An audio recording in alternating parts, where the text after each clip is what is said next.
Hello everybody! Today I have an unboxing for you of a new mic, the EARTHWORKS Audio ICON. This one designed for streaming, home recording, remote working, podcasting and gaming. Here's an audio sample of that mic. It sounds very fine, and for my own taste I think this one the good. It's very practical and you won't be misunderstood. I really dig the colors they chose for the box, the yellow and the light gray.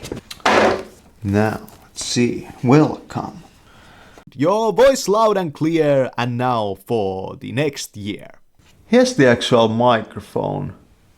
It's very nice. Steel construction. You have a ball joint over here so you can rotate that. I think we have the stand over here.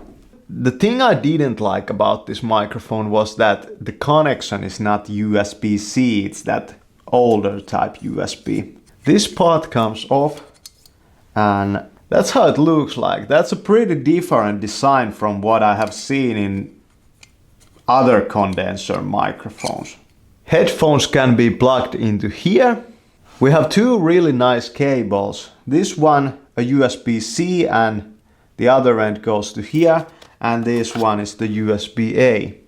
This is metal. This metal, so that's great. It's a very lightweight construction. And I got this mic for my rapping project. Here's a couple of audio samples. We got the man on the mic, true detective rap time, this one recorded with my new mic. And I got this mic for my rapping project. I'm also a Linux user and I can assure you that this mic works 100% with Linux. Stay tuned for a video where I do an audio comparison of this one compared to my other mics.